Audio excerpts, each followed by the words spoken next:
Welcome, everybody. It's the Professor's Real Estate Investing Podcast. I'm with the one and only Marcus Harvey. Yes, sir.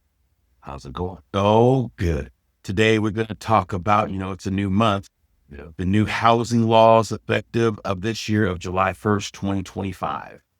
Let's do it. All right. The first one in this beautiful state of California, because everything changes all the time. The number one is the California statewide reform. It's the CEQA streamlining, the AB 130 and SB 31. 131. 131, excuse me. It's all good. I've heard of this one, or both of them, actually. I am familiar with this one. Yeah, this one is the infill projects in urban areas are now exempt from full CEQA environmental review. Yes. Qualifying projects to get a 30-day deadline for approval. Projects nearly missing exemption will have a review limited to specific environmental impacts. Yes. So like CEQA and environmental, like they are the people that control, like, when you're building and stuff like that, they have to come and do tests. And from what I understand, they make sure that where you're building at is good and sound for the environment. As far as like maybe soil testing and stuff like that, what you're building on, materials that you're using and stuff like that. They just want to make sure that when you're building that you're following environmental guidelines, from what I understand. CEQA, I think they call it CEQA? CEQA. Okay. So that's what I get at. All right. The next one, builders remedy and ADU reforms. It says streamline a ministerial permitting expanded via AB 2011 and SB 684, a new 18-month entitlement extension. It allows deferral of fees until occupancy, which this is also really good for housing. The ADUs is a new thing that people are getting into and wanting to build, and especially in California. I think with the 18-month entitlement extension, it's awesome because when you're building and you go over your timeline, depending on what's going on, if it's weather or you just go over your timeline period of building, that extension will help out a lot. Instead of just having the 12-month, you might need that extra 6 months to be able to have until you're done building and then you get the thing occupied. And I think that's good too, especially with the ADUs, because the ADUs, I don't know what the percentage is going to help out with the housing crisis, but it's helping out some. So with this right here, giving people an extension, allow deferral of fees until occupancy is done. I think that's good and beneficial for the ADUs. Yeah. I think it'll work out in the build as far as the new process of building ADUs, and it's going to help out a lot of investors. So, and a lot of just people who are building ADUs, period. Oh, yes. The next one, balcony inspections. SB 721 BA and 2579. Buildings with 3 or more units must have elevated exterior structures inspected. Deadline moved from January 2025 to January 2026. Yeah, this is like just a basic little bit reform or basic law for the multi-units, 3+ units or more.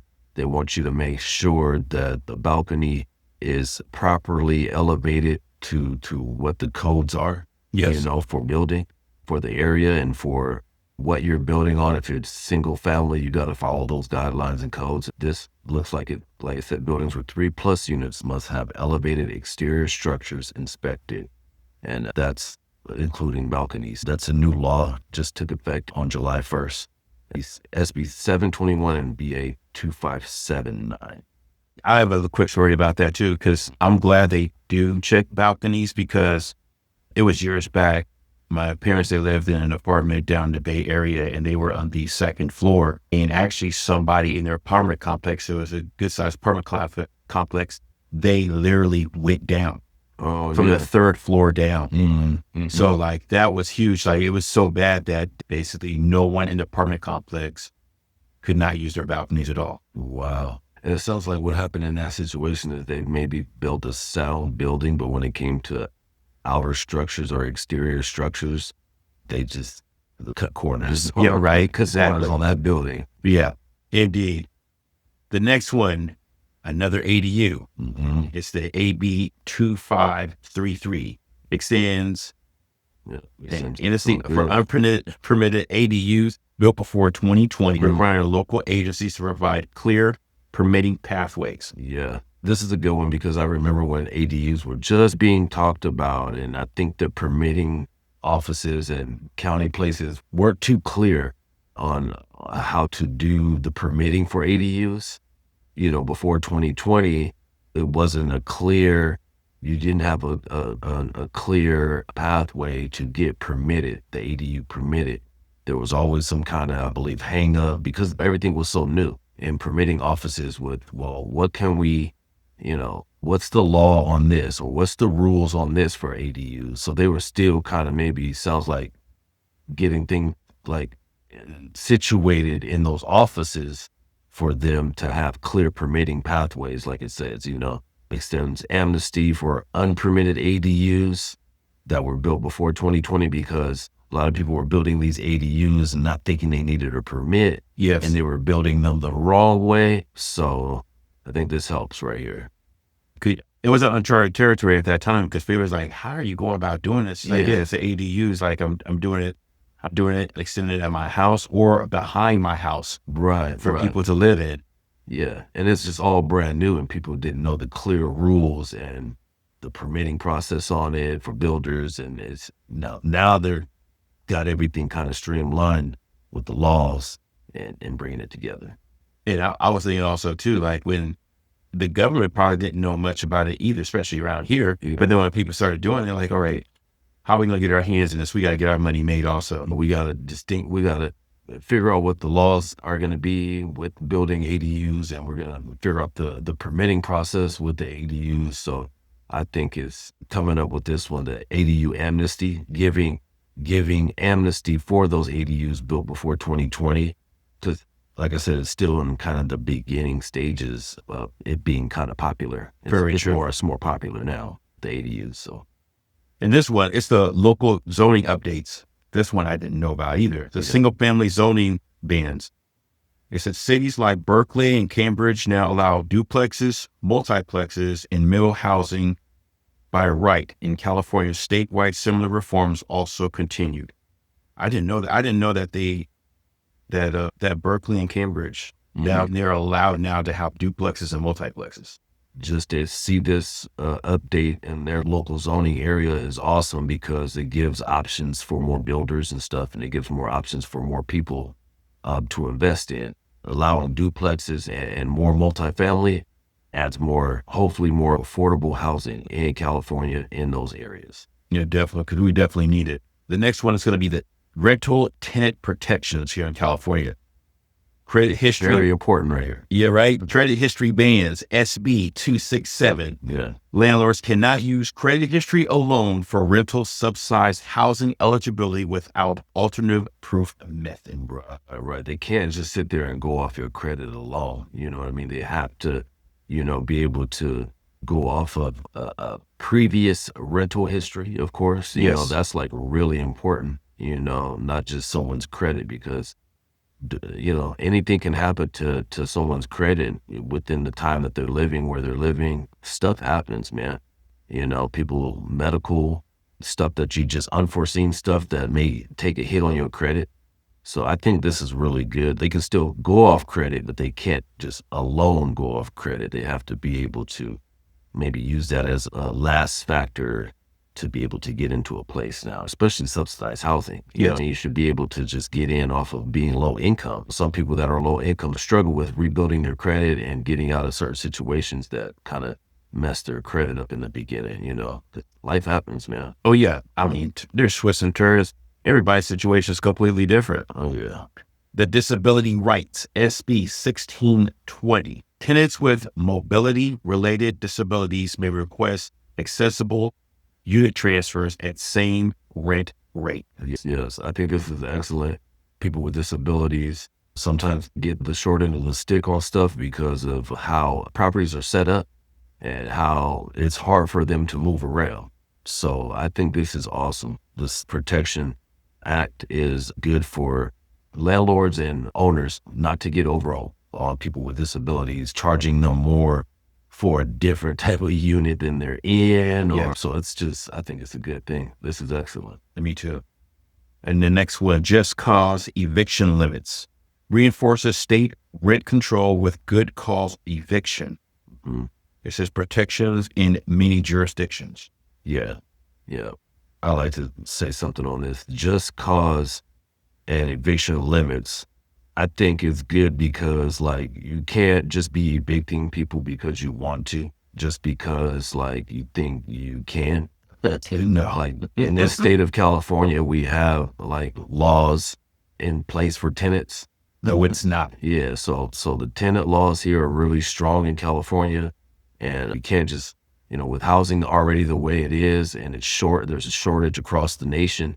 Here in California, there's affordable housing crisis here as well. So like just being able to evict somebody because you can is just not right. Like people have to be protected and not become homeless because of someone's personal opinion, or they feel like they're going to go off someone, oh, you've had too many evictions, so you cannot live here based on your past. So yeah, just cause and eviction limits.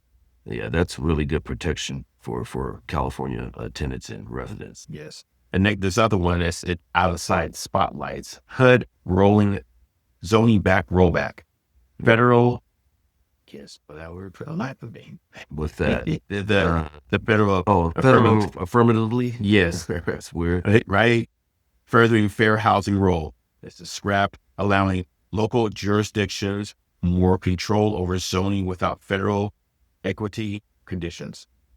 Okay, so this sounds like, let's see, out of state spotlight. It sounds like HUD zoning rollback, and it sounds like that the Fed cannot exercise certain jurisdictions and can't come up with their own zoning for the area. It seems like it's more open now. Yeah, it seems like they're stepping back or stepping off of the zoning situation where you can't, it's not as hard, I'm guessing, to rezone something. Is that what this means? Yeah, that's what I'm doing at when it comes to that. Yes. They're not going to make it as hard to rezone certain areas. Which is definitely right, because how else are you going to deal with this housing shortage? Yes, exactly. And builders are going to want to get certain lots and land rezoned depending on where they're at. If they're trying to build multifamily, if they're trying to build townhomes, whatever. If this is saying, from what I understand, it says scrapped allowing local jurisdictions more control over zoning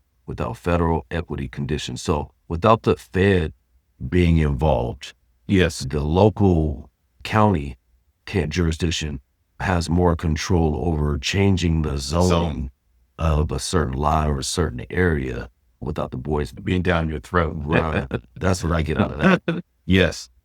And the last and least, gender identity discrimination. Yeah. Iowa SF 418, federal protection limited in certain public accommodations from July 1st, 2024. Go ahead, man. The gender identity, that's huge right now. Yeah. It's very huge. It's a very touchy subject. Mm-hmm. So basically, I tell people, I'm like, you know what? All of us are people. We are God's children, and just treat everyone how you would be treated. Exactly. Show love and respect. You know what I mean? Yeah, because it goes a long way. And I tell people, there's two sides. Either you get that good karma or that bad karma. Yeah, exactly. And this kind of, I don't even know why we even have to discuss this. I don't either. Because, why care about someone's gender just because they're trying to live somewhere? Exactly. Right? A human being trying to find a roof over their head. Cares what the gender identification is. Exactly. Exactly. I'm not worried about it. No. But for some reason, it's, the transgender thing and gender identification is getting more popular, like artificial intelligence. Yes. Yes. It indeed is getting more covered. There's laws coming out for LGBTQT and people who are trying to fight for their gender so they don't get discriminated against. So there's a lot of laws, and there's a lot of fight over, being equal to someone who's trying to just be a human being. Like if they change their gender, they change their gender. Shouldn't be related to housing to me, but no, right? It shouldn't at all. But with the gender, the Disability Act, all of it. It's to this very day still plays a key part, and it should play in the housing. Yeah, it plays a key part in housing to make sure like you're just not getting discriminated against race, disability, your gender, your religion, all of that. So it all comes together with making sure you get a fair chance at housing. Yes. And then this is off topic, but right now, it's the beginning of July. Yeah. What do you feel is going to happen with the interest rate? So the interest rates are talking about what, like maybe another cut here soon, and then that's it for the year. Yeah, I tell a lot of people there's not going to be much movement this year with the interest rate. Right. We're gonna have to ride this one out, and it might be another small cut towards the end of the year. But I guess from what would you say, Jerome Powell saying he ain't making no cuts next year unless this tariff stuff goes away. But Donald Trump already has the tariff stuff in place, and it's happening right now. The Fed is just gonna have to wait it out and see what's gonna happen, and that's what they're waiting on. They don't want to be influenced by Donald Trump's and what he has going on. I tell people Powell is a very interesting person, and he holds a lot of power in his position because whatever he does, it has a whole dynamic effect, even with everything with our market and everything that goes on. Right. And I was telling you earlier, we should just go ahead and just have another episode and talk about just stuff that's going on as far as like the Fed, what's going on a little bit with the administration and policies, and we did the new laws that took effect today, and we did that. But we should touch on that a little bit more too. We should touch on the Federal Reserve, maybe what we've been hearing, and we'll probably do another episode on just. Oh yeah, I think too, like on it, how the Federal Reserve, how it affects everything, everybody, the spending, just everybody in general. Before they do a forecast of what they think it is, and then they go about like, okay, this is what it is, and then they do their future projections. They're talking about, like, I seen on the news 7 cuts coming in the next couple years, or in 2026 or something like that, going into 27. Supposed to have like 7 cuts or something like that. Who's to say they might not? They might change that. Oh, exactly right. It's always speculation. Always speculation. But yes, that's the laws for this new year right here of housing that's going on right now, July. The July 1st new housing laws. Yeah, new construction is still booming. They're still building out there. Other states are still booming. They're still building here in California, here locally too. There's still a lot of building going on. The different price points of building, if you're building affordable housing, if you're building custom homes and stuff like that, building's still happening. And I want to shout out to anybody who's doing any type of real estate investing in North Carolina, because I just seen that they are doing an AI complex there in North Carolina. Yeah, North Carolina. Okay. And Mr. Bezos, he's a contributor, I believe it's $10 million. Wow. Yeah. So I heard that North Carolina is going to be doing too. Like they're having a lot of jobs coming through for a lot of people, which helps out the economy in that state too. Yeah. It's those southern states and those Midwest states right there. Yeah. Creating jobs and creating opportunity for people just all over America. Not just here in California, but just everywhere, because people need to be able to feed their families and be a part of something that's not going to go away anytime soon. They want like some longevity to be able to take care of their families and be in a nice area to work in. Yes, that generational wealth. Exactly. And then if anybody wants to be on the Professionals Real Estate Investing podcast, go to professionalsrealestateinvesting.com to the website. And right now, I've changed on my email because some reason the platform that I'm on is acting up. So I'm going to have a new professional email that's going to be sent out so I can get everybody on, because I'm ready to take on some experts. Yeah. All of the, mortgage brokers, real estate agents. Yes. Investors. Yes, indeed. And on that note, as me and my guy would say, everybody have a blessed